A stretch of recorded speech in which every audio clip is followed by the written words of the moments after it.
Gland इस जिसको हम लोग हिंदी में ग्रंथि भी कहते हैं, और ये थैलानुमा होता है। एक ग्लैंड हम लोग बॉडी के अंदर थैलानुमा होता है, जिसको हम लोग ग्रंथि या ग्लैंड भी हम लोग कहते हैं। अब आता है प्रश्न, ये ग्लैंड कितने प्रकार का होता है? ग्लैंड 3 प्रकार के होते हैं, जिसको एक्सोक्राइन, इंडक्राइन और मिक्स्ड, जिसको हिंदी में हम लोग कहते हैं बहिस्रावी, अंतःस्रावी ग्रंथि और मिश्रित ग्रंथि कहते हैं। अब इस बहिस्रावी में कितने पार्ट होते हैं? तो बहिस्रावी होता क्या है? तो बहिस्रावी का मतलब ही हो रहा है कि जैसे कुछ स्टूडेंट ऐसे समझते हैं कि वही मतलब बाहर जो श्रावित होता है उसको बहिस्राविक श्राविक कहते हैं। ऐसा कुछ नहीं है। बहिस्रावी का मतलब क्या होता है, मैं आप लोगों को समझाता हूँ।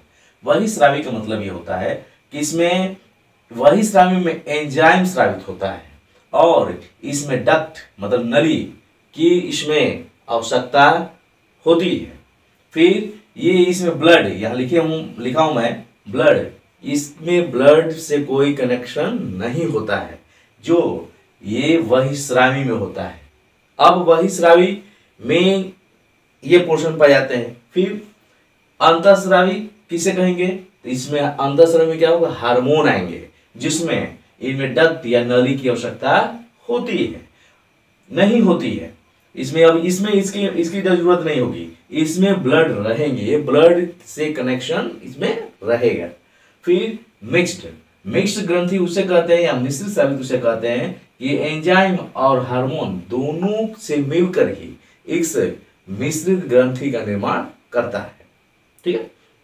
अब ये वीडियो थोड़ा लंबा ज्यादा होगा, इसलिए हम जो इसको कट करके समझेंगे, जिसमें आपको मैं इस बहिस्रावी ग्रंथि के विषय में पूर्ण रूप से जानकारी मैं दूंगा। चलिए हम लोग बहिस्रावी ग्रंथि के विषय में हम लोग पूरी जानकारी हासिल करते हैं। कौन कौन से बहिस्रावी भागों में आते हैं, बहिस्रावी में कौन कौन से भाग आते हैं, उसको हम लोग विस्तार पूर्वक समझेंगे।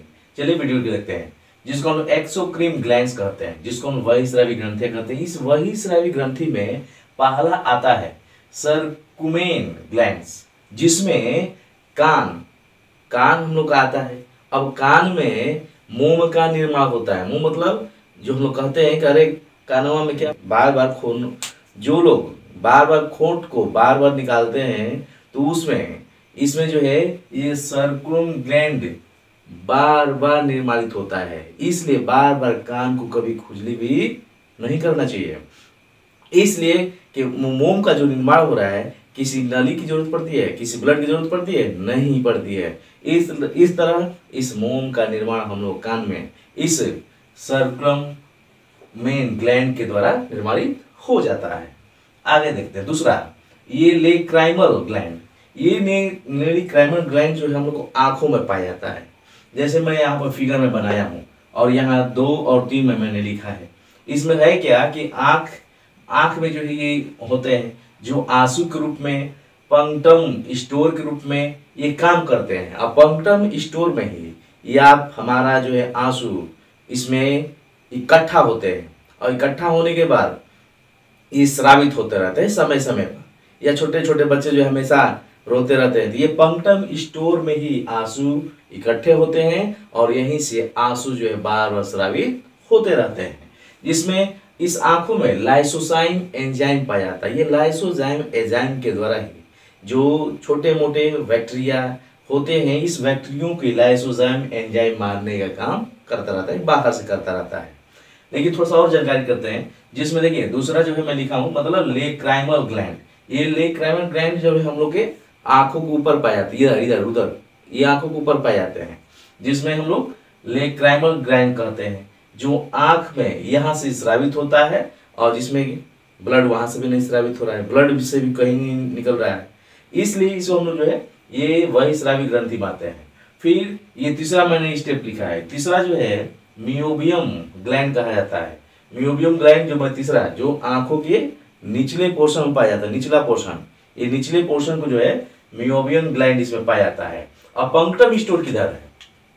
पंक्टम स्टोर इधर मैंने एक फिगर में बनाया यहाँ पर, ये देखिए यहाँ पे, जिसको मायोबियन ग्लैंड, ये कुछ पोर्शन यहाँ भी पाया जाता है, जिसमें मायोबियन ग्लैंड जैसे कभी होता क्या है कि पंक्टम स्टोर तो हो गया, यहाँ से जो है बहुत से जो है जल इकट्ठे होंगे, इकट्ठे होने के बाद समय समय पर जैसा होता है उस तरह जो है पानी स्रावित होता रहता है, जिसको हम कहते हैं कि आंसू निकल रहा है ना।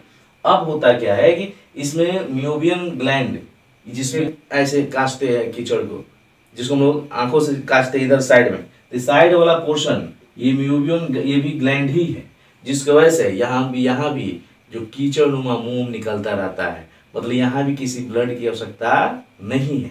इस तरह ये कीचड़ आंखों से जो है आंसू कीचड़ निकलते रहते हैं, जो आपकी वही स्रावी ग्रंथि में ही आएंगे। फिर अगला देखते हैं स्वीट ग्लैंड। स्वीट ग्लैंड को हम लोग हिंदी में कहते हैं स्वेद ग्रंथि, जिसमें से पसीना, कभी कभी जो है पसीना हम लोग बॉडी से आता है, तो ये ब्लड से निकल रहा है क्या? ब्लड इसमें है क्या? नहीं है। ये जितने में पसीने का निर्माण या पसीने का जो पसीना निकलता है बॉडी से, वो सब आप और हमारा स्वेट ग्लैंड के द्वारा ही बाहर निकलते रहते हैं, जो जिसमें ब्लड की आवश्यकता नहीं है, इसलिए ये भी बड़ा हिस्सा भी में आएंगे। फिर सेबेसियस ग्लैंड, जिसको हम तैलीय ग्रंथि कहते हैं, ये सीबम का निर्माण, मतलब जैसे कभी कभी देखते हैं कि अरे ये लोग करते क्या है, जैसे कभी कभी आंखों से जो है आंसू आता है तो यहाँ तक जो है, अब जब आदमी रोता है तो रोते वक्त फिर आंख नाक को भी पोंछना शुरू कर देता है। कहने का मतलब ये हुआ कि जब आंसू निकलना शुरू होंगे तो नाक से भी पसीना, मतलब नाक से भी जो है, और नाक से जो है पानी निकलना शुरू हो जाता है, मतलब आंख से पानी तो नाक से भी पानी, और लोग काच काच फेंकना शुरू कर देते हैं। मतलब रोते वक्त ये इसमें कोई किसी ब्लड की आवश्यकता नहीं होती है, अपने आप ये छनना शुरू हो जाते हैं। जब आंसू ग्रंथि स्टार्ट, नाक के भी आंसू ग्रंथि स्टार्ट, मतलब नाक से भी तैलीय ग्रंथि जो है, मतलब जो जिसको हम श्लेष्म कहते हैं, श्लेष्म और पसीने जो निकलना शुरू हो जाता है। इस तरह जो है ये वही स्रावी ग्रंथियां जो है वर्क करती हैं। कुछ आगे हम लोग और भी इसको समझते हैं। हाँ, आगे हम लोग देखेंगे जिसमें ये जो है आपका बहिस्रावी ग्रंथि में और कौन कौन से बहिस्रावी ग्रंथियां में पाई जाती हैं, जिसमें आपको मैं लिखा हूँ सेलेवरी, मतलब लार ग्रंथियां। तो लार ग्रंथि हम जानते हैं कि हम लोग को मुख में पाया जाता है, जिसमें मुख में जो है मुख्यतः 3 प्रकार की लार ग्रंथियां होती है, जो इसमें हम लोग पूर्ण रूप से डिस्कस नहीं करेंगे। लार ग्रंथियों के विषय में अलग से लार ग्रंथियों का वीडियो बना दिया जाएगा। तो लार ग्रंथियां भी 3 होती हैं जो ब्लड से कनेक्टेड नहीं होती है, मुख में लार आते रहते हैं। आगे चलते हैं गैस्ट्रिक ग्लैंड, जिसको हम लोग जठर ग्रंथियां भी कहते हैं। अब इस जठर ग्रंथियों से 3 एंजाइम निकलते हैं, पाचक एंजाइम, रेनिन, पेप्सिन और गैस्ट्रिक। अब ये इसमें रेनिन जानते हैं कि दूध का पाचन करता है, और आपका पेप्सिन प्रोटीन का पाचन करता है, और एंजाइम भी एक प्रकार का पाचक रस है। लेकिन अब इन तीनों में से कुछ गड़बड़ियां उत्पन्न होती है, तो हम आपके जो है पेट में गैस भरना शुरू हो जाता है, और हम लोग कहते हैं करे कितना गैस हो गया है ना। तो ये आपका जो है जठर ग्रंथियां डिस्टर्ब जब होती है, तब इसमें भी कोई ब्लड का कनेक्शन नहीं है। इस तरह जो है ये आपका वही स्रावी ग्रंथि में ही आते हैं, जो इंपॉर्टेंट भूमिका निभाते हैं। अगला है म्यूकस ग्लैंड, जिसमें ये म्यूकस का निर्माण करते हैं। ठीक है, म्यूकस का निर्माण करते हैं, जिसमें हम लोग जो है ये म्यूकस, ये बाथरूम वाथरूम वाले पोर्शन में भी म्यूकस का निर्माण वहां हो जाता है, और इस तरह म्यूकस ग्लैंड भी का भी इस तरह निर्माण हो जाते हैं। ठीक है, आगे जो है लीवर, बहुत इंपॉर्टेंट है। लीवर से क्या क्या जो है स्रावित होता है, क्या बनता है, वो समझेंगे। तो लीवर को हम लोग जो है उर्दू भाषा में जिगर भी कहते हैं, यकृत भी कहा जाता है, जिसको हेपेटिक कोशिका से इसका निर्माण होता है, और इसमें कूपर कोशिका भी होती है, कूपर सेल भी होता है। तो ये हेपेटिक कोशिका से जिगर का निर्माण होता है। अब जिगर में ये जो है, जिगर को सबसे बड़ी कोशिका कहा जाता है, कि बॉडी का सबसे बड़ा सेल आपका जिगर ही होता है। जो इसकी विशेषता होती है कि ये क्षतिग्रस्त अंगों का स्वतः ही निर्माण कर लेता है। जैसे अपवाद स्वरूप मान लो लीवर में कहीं जो चोट लग जाए, लीवर में कहीं कोई चाकू घोंप दे, तो लीवर स्वतः ही अपने आप ही निर्माणित घाव को सही कर लेता है। इस तरह इसकी भूमिका होती है। ये इसमें जो है ये फाइब्रिनोजन और प्रोथ्रोम्बिन, हेपेरिन और एल्बुमिन का भी निर्माण इस लीवर से ही होता है। तो फाइब्रिनोजन और प्रोथ्रोम्बिन क्या करता है, ये ब्लड को थक्का जमाने काम करता है, जबकि हेपेरिन क्या करता है, ब्लड को लिक्विड बनाए रखने का काम करता है, हिपेरिन। उसी तरह एल्बुमिन का भी निर्माण इस यकृत से होता है।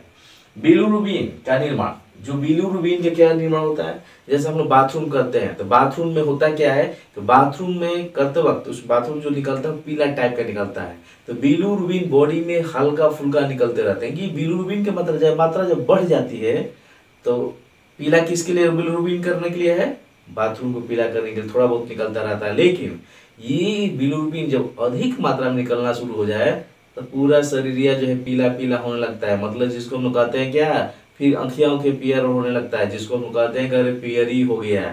तो पियरी जो है इस बिलिरुबिन का अधिक मात्रा होने के कारण पीलापन बॉडी में या से पियरी रोग पकड़ लेता है।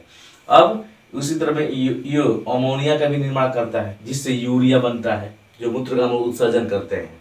फिर ग्लूकोज और जो ग्लाइकोजन का निर्माण करता है, और बॉडी में ग्लूकोज की भी मात्रा निकलती है और ग्लाइकोजन में कन्वर्ट होता रहता है, जो यकृत ही करता है। फिर बिलिवर्डिन का भी निर्माण इस आपका यकृत के द्वारा ही होता है, जो पीत को हरा बनाने में भूमिका दिए हमारे पित्ताशय है।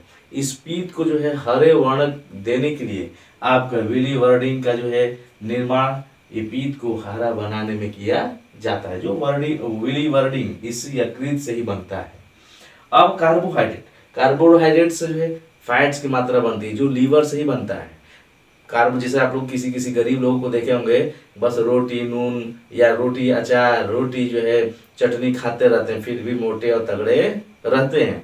अब इसका मतलब ये हुआ कि कार्बोहाइड्रेट हम जितना खाएंगे उतनी फैट्स की मात्रा बनेगी, और फैट्स की मात्रा बनती रहेगी और बनाने का काम आपका यकृत ही करता रहेगा। लेकिन ये फैट्स उस दिन का आपको नुकसानदायक होगा जब फैट्स होते होते आप हमारे बॉडी में क्या होगा, कोलेस्ट्रॉल जो है मात्रा बढ़ जाएगी, और जब कोलेस्ट्रॉल की मात्रा बढ़ेगी तो फिर अब हम लोग के लिए जो है भारीपन हो जाएगा। मतलब कहने का मतलब ये है कि कार्बोहाइड्रेट खाएंगे तो फैट्स की मात्रा बढ़ेगी, और फैट्स की मात्रा रहेगी, खूब मोटे ताजा हम लोग होते जाएंगे। लेकिन फिर कोलेस्ट्रॉल की मात्रा जब हो जाएगी तो हम लोग के लिए जो है क्षतिग्रस्त हो जाता है, मतलब नुकसानदायक हो जाता है। इसलिए ये कोलेस्ट्रॉल का निर्माण आपका जो है ये लीवर ही करता है। इसलिए जितना कार्बोहाइड्रेट खाइए, लेकिन कार्बोहाइड्रेट को कहीं ना कहीं इन्वेस्ट करिए, मतलब कुछ कार्य करते रहना चाहिए, मेहनत करते रहना चाहिए। फिर भ्रूणीय अवस्था में आरबीसी का निर्माण यकृत के द्वारा ही होता है। मतलब जैसे भ्रूणीय अवस्था मतलब जैसे गर्भ में बच्चे होते हैं, अब गर्भ में जो है जब बच्चे रहते हैं तो फिर वहां ब्लड का निर्माण किसके द्वारा होता है, इस लीवर मतलब यकृत में ही इस आरबीसी का निर्माण होता है, जिसको मीसोडर्म हम लोग कहते हैं। इस मीसोडर्म में ही इस भ्रूणीय अवस्था में ब्लड का निर्माण करता रहता है, ठीक है। लेकिन इस कहा जाता है कि ये इस लीवर को जहर या शराब से ज्यादा नुकसान होता है, मतलब ये नष्ट हो जाता है। जैसे आप लोग सुने होंगे कि कोई जहर खाया था, हल्का फुल्का जहर खाया है तो कुछ कोशिकाएं कुपर कोशिकाएं नष्ट होती हैं, लेकिन ज्यादा उसी को खा लिया जाए तो कुपर कोशिकाएं ज्यादा नष्ट होती है, यहाँ तक उनका लीवर हो भी नष्ट। जब लीवर जब डैमेज हो जाएगा तो फिर वहां व्यक्ति क्या होती है, मृत्यु हो जाती है। या अधिक शराब सेवन करने वालों को भी ये कुपर कोशिकाएं ही सेल ही क्या होते हैं, डैमेज होती है, जिसकी वजह से लीवर डैमेज हो जाता है। थोड़ा बहुत रहेगा तो चलेगा, है ना। ज्यादा जो है सेवन कर लिया जाए तो फिर कुपर कोशिकाएं इसका डैमेज होती है और लीवर वर्क करना बंद कर देता है, फिर व्यक्ति की मृत्यु हो जाती है, ठीक है। आप जहां से भी कहीं से भी मेरे वीडियो देख रहे हो जरूर कमेंट करें कि आप कहां से बोल रहे हो, ठीक है, देख रहे हो मेरे वीडियो, और पसंद आया मेरे वीडियो तो जरूर मेरे जो है सब्सक्राइब कर लीजिए मेरे चैनल को, और लाइक तो जरूर मेरा बनता है। Thank you.